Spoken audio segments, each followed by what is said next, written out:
Ocorrências policiais. Oferecimento Casa de Carnes Barra Alegre, Francisco Rodrigues 21, Barra Alegre, Ipatinga, 98753-8760. Gildomar Baterias, JK 880, Jardim Panorama, Ipatinga. MD Sat, instalação e manutenção de antenas, 98422-7409. E Fábrica de Sorvete Nevasca, na Glicínia 253, Bom Jardim, Ipatinga.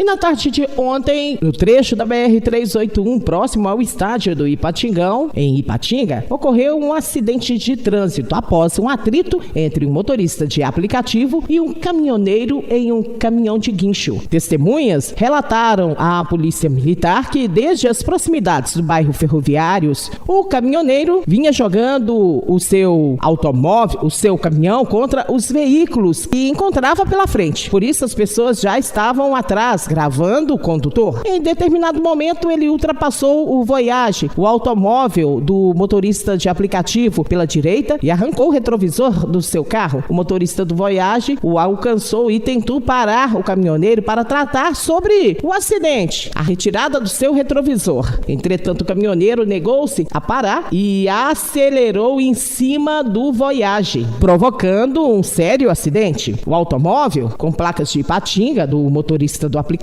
ficou destruído. Algumas imagens gravadas pelas testemunhas do caso e pela própria vítima mostram o resultado do desentendimento. Após o acidente, o motorista do caminhão Scania não parou e seguiu o trajeto sentido ao bairro Veneza 1, em Ipatinga. Uma das testemunhas conseguiu anotar a placa. Trata-se de um caminhão trator Scania T113H, ano 1996, que está registrado em nome de uma empresa de autossocorro na cidade de Governador Valadares. Uma equipe da Polícia Militar Rodoviária localizou em Governador Valadares o responsável pela empresa, que alegou não saber onde estava o motorista do caminhão. Ele foi identificado como Ronan Riso de Araújo, de 44 anos. O homem ainda não foi encontrado e a Polícia Militar segue o rastreamento.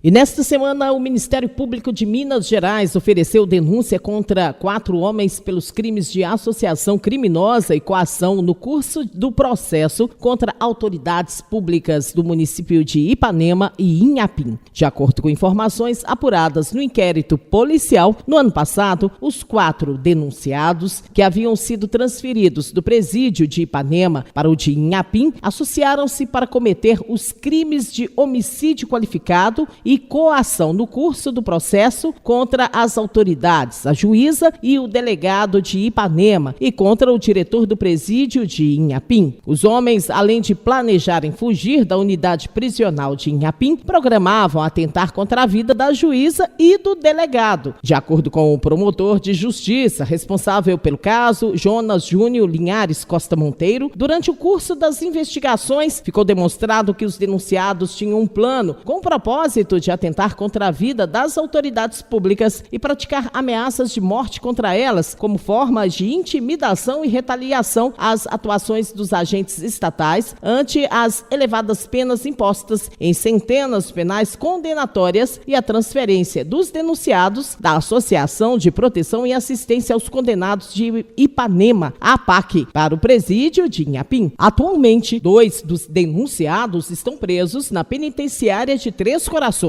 um na penitenciária de Formiga e outro na penitenciária Deputado Expedito de Faria Tavares, em Patrocínio. O Ministério Público não informou por quais crimes eles estão presos.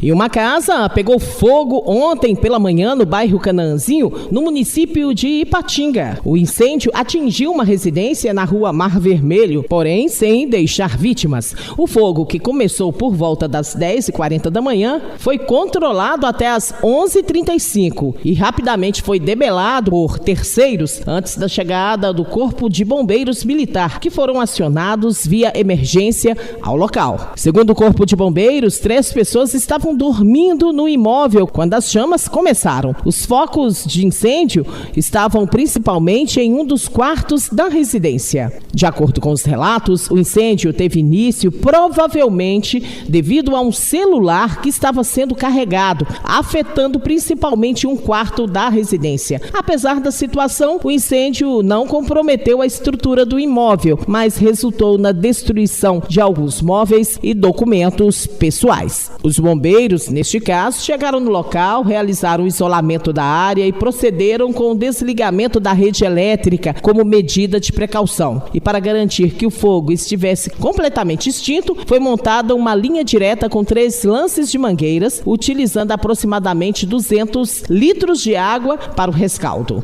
O responsável pela residência informou que no momento do incidente, alguns móveis e documentos pessoais foram destruídos. Não houve danos na estrutura da residência. 3 pessoas estavam dormindo neste imóvel, mas felizmente conseguiram sair sem ferimentos. Em uma escola municipal localizada em Belo Oriente, na região do Vale do Aço, uma grave ocorrência foi registrada. Após um desentendimento entre 2 estudantes, aconteceu uma agressão física com o uso de arma branca, envolvendo uma aluna de 15 anos que, após uma discussão, feriu um colega de 14 anos com uma faca, causando lesões no ombro e na mão esquerda do adolescente. Segundo o boletim de ocorrência, o confronto teve início durante uma aula de educação física, onde relatos dizem que houve provocações verbais que levaram para a agressão física. O fato aconteceu na ausência do professor, que havia se dirigido à direção da escola por momentos, retornando para se deparar com a cena do ato violento já ocorrido. A diretora da instituição agiu prontamente, encaminhando a vítima para o hospital para atendimento médico, enquanto a responsável pela agressora foi chamada à escola. Ainda segundo informações, a adolescente afirmou que portava a faca desde o início do ano letivo, alegando a necessidade de se defender de possíveis agressões por parte de colegas. O caso provocou a intervenção do Conselho Tutelar e a apreensão da adolescente agressora, que foi encaminhada às autoridades competentes para as providências necessárias. E no município de Entre Folhas, 2 pessoas que estavam desaparecidas em um açude localizado no córrego do Cesário tiveram seus corpos resgatados na tarde de ontem pelo Corpo de Bombeiros Militar. Ambos morreram afogados em um açude neste município. José Gomes da Silva, 65 anos, e Lucas Almeida Santos, de 20 anos, desapareceram no fim da tarde de quinta-feira. Testemunhas informaram que José Gomes pescava à margem do açude e em determinado momento tentou atravessar o açude a nado, quando perdeu a força e passou a gritar por socorro. Ao perceber a situação, o jovem Lucas Almeida tirou partes de algumas roupas que estava vestido e entrou na água para tentar alcançar a vítima e resgatar José Gomes. Lucas também não conseguiu permanecer nadando por muito tempo e acabou afundando, não retornando à superfície. O açude, que fica nos fundos de uma propriedade, possui aproximadamente 500 metros quadrados e pontos de profundidade que variam entre 5 e 6 metros. No momento do fato, diversas pessoas estavam presentes na residência e nas proximidades, pois tratava de um encontro entre amigos. A equipe de bombeiros militar foi acionada e realizou buscas durante a noite. Com um bote inflável, os bombeiros vasculharam os locais indicados pelas testemunhas. Lanternas e varas de bambu foram usadas para explorar as redondezas, mas não houve sucesso no encontro dos desaparecidos naquele dia. E ontem, os corpos das vítimas foram resgatados. Repórter Sandra Serafim.